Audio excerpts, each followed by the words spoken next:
Let us pray in the name of the Father, and of the Son, and of the Holy Spirit. Amen.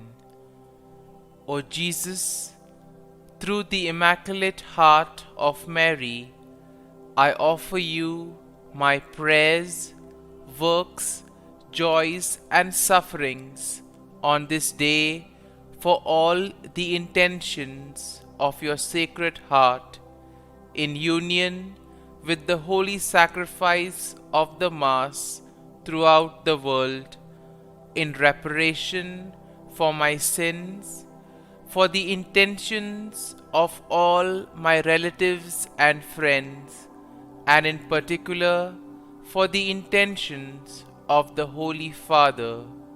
Amen. The intentions of the Holy Father for the month of August, for World Youth Day. We pray the World Youth Day in Lisbon will help young people to live and witness the gospel in their own lives. Our Father, who art in heaven, hallowed be thy name. Thy kingdom come, thy will be done, on earth as it is in heaven. Give us this day our daily bread, and forgive us our trespasses, as we forgive those who trespass against us. And lead us not into temptation, but deliver us from evil. Amen. Hail Mary, full of grace, the Lord is with you. Blessed are you amongst women, and blessed is the fruit of thy womb, Jesus. Holy Mary, Mother of God, pray for us sinners, now and at the hour of our death. Amen. Glory be to the Father, and to the Son, and to the Holy Spirit, as it was in the beginning, is now, and ever shall be, world without end. Amen. My dear friends, as we enter in the presence of the Lord, as we have decided to spend this time with the Lord this morning, let us begin by thanking the Lord for all the good things, for all the blessings, all the graces that He has given us all through our life.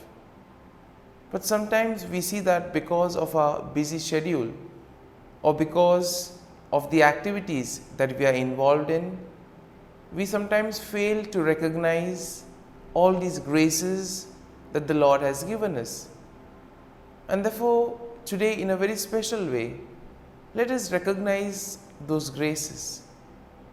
Some of these blessings, which may appear to be quite small, quite insignificant, nonetheless we see play a very significant role in our lives.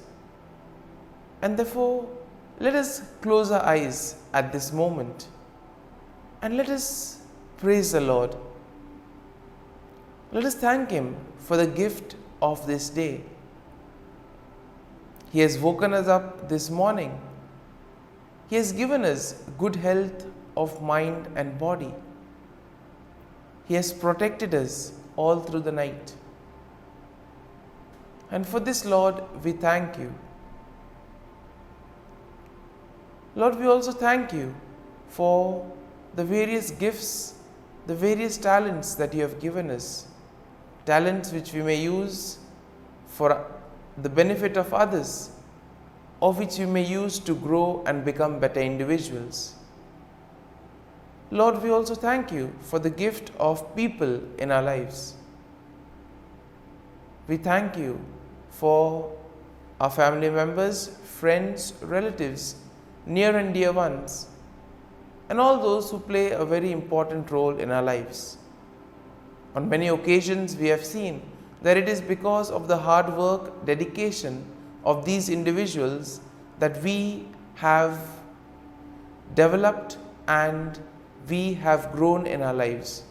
And therefore, Lord, we thank you for these people, for these individuals who have dedicated their time and effort and have helped us become better individuals. We also thank you, Lord, for the opportunities that you have given us We also thank you for the experiences. There have been good experiences which we would want to cherish and remember always. But there have always been also the experiences that have taught us many things. And therefore, Lord, we thank you for all these not so good, not so pleasant experiences, because they too have helped us to grow in various ways. And Lord, we also thank you for all the good things and the blessings that you continue to shower on us at every moment of our lives. Lord, you have always kept us in your love. At every moment, your gaze is upon us. You are there, constantly guiding and protecting us. And therefore, Lord, for this we thank you, we praise you, and we glorify you. And Lord, as we gather together in worship to offer this morning offering, we pray that this day may be a day of joy and blessings in your name. That whatever we do today, you may be there to guide us and protect us. And therefore, my dear friends, today we shall reflect and meditate on Psalm 54. And as usual, we shall have a general overview of the psalm, and then we shall go into the details. Now, Psalm 54 is a prayer of lament that is written by David. And here he is asking for God's help and protection against his enemies. Now, the psalm is structured in three parts. First, we have an introductory plea for God's help, which can be found in verses 1 and 3. Then you have a description of David's enemies and his trust in God's protection, which we will find in verses 4 to 5. And then you have a final statement of praise and confidence in God's deliverance, which can be found in verses 6 to 7. And therefore, overall, looking at Psalm 54, we see that it expresses David's plea for God's help. And thus David is also asking God to give him his protection against his enemies. And here we can also see the trust that David has in God's faithfulness and protection. Now we see that David contrasts God's faithfulness with the deceitfulness of his enemies, and therefore he takes refuge in God's name, knowing that he will be protected. And here we see that the psalm emphasizes the importance of turning to God in times of trouble, of having faith and trust in the Lord, and at the same time the hope and confidence that comes in trusting in God's deliverance. And therefore, verse 1 of the psalm begins with David's plea for God's help, asking God to save him by his name and vindicate him by his might. And here we see that David is in distress and he feels helpless against his enemies. And then we see that he turns to God for help. Now, verse 2 describes David's enemies. And how are they described? They are described as strangers and violent men who seek his life. Now, these enemies of David are not named, but they are likely to be associated with the time when David was fleeing from King Saul. And therefore, David notes that these enemies do not set God before them, meaning that they do not fear God or acknowledge his sovereignty. And therefore, this is a good message for us also. When we are faced with difficulties, when we have difficult moments in our lives, we can always turn to God, who is ever willing to protect us.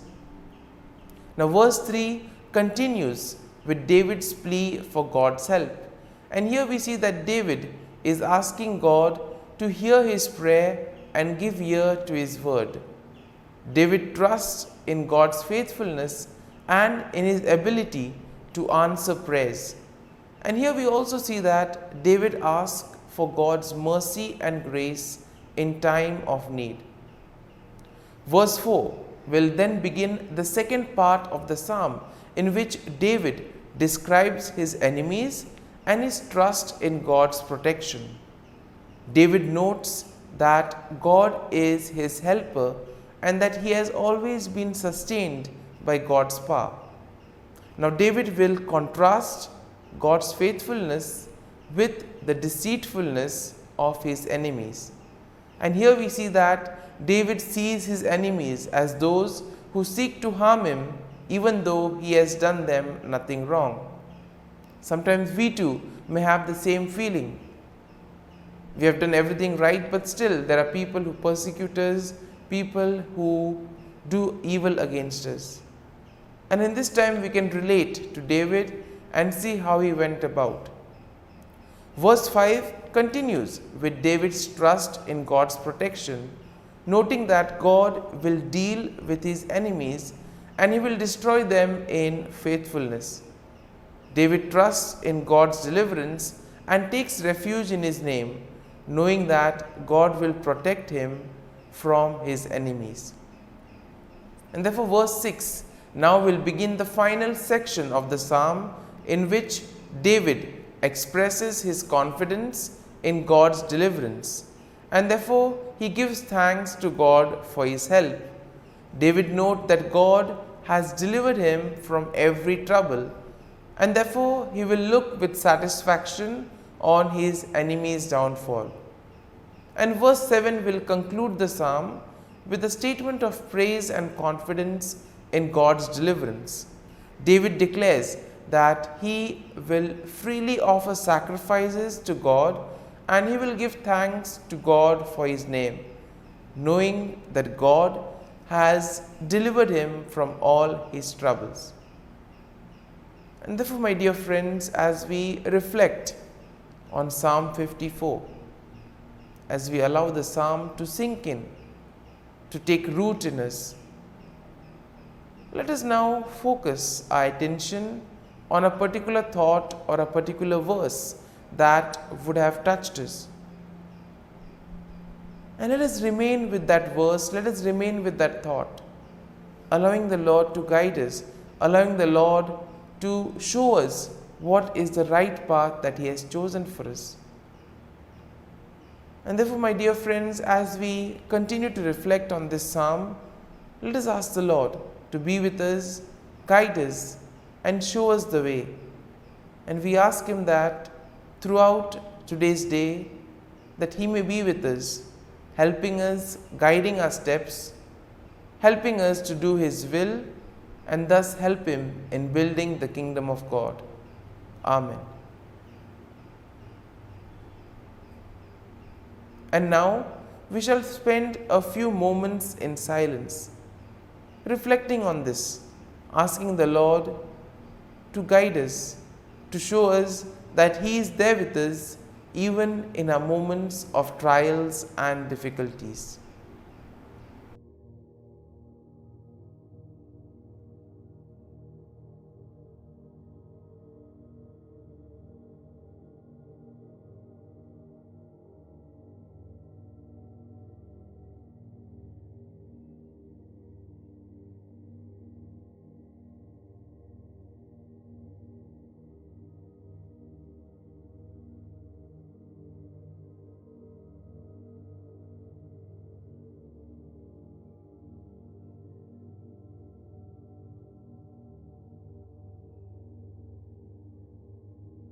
Prayer to Saint Michael the Archangel for protection. Saint Michael the Archangel, defend us in battle. Be our defense against the wickedness and snares of the devil. May God rebuke him, we humbly pray. And do thou, O Prince of the heavenly hosts, by the power of God, thrust into hell Satan and all the evil spirits who prowl about the world, seeking the ruin of souls. Amen. Act of Adoration. O Sacrament most holy, O Sacrament divine, all praise and all thanksgiving be every moment thine. Saint Gertrude Prayer for souls in purgatory. Eternal Father, I offer Thee the most precious blood of Thy divine Son, Jesus, in union with the masses said throughout the world today, for all the holy souls in purgatory, for sinners everywhere, for sinners in the universal church, those in my own home and within my family. Amen. May the divine assistance remain always with us, and may the souls of the faithful departed through the mercy of God rest in peace. Amen. Glory be to the Father, and to the Son, and to the Holy Spirit, as it was in the beginning, is now, and ever shall be, world without end. Amen.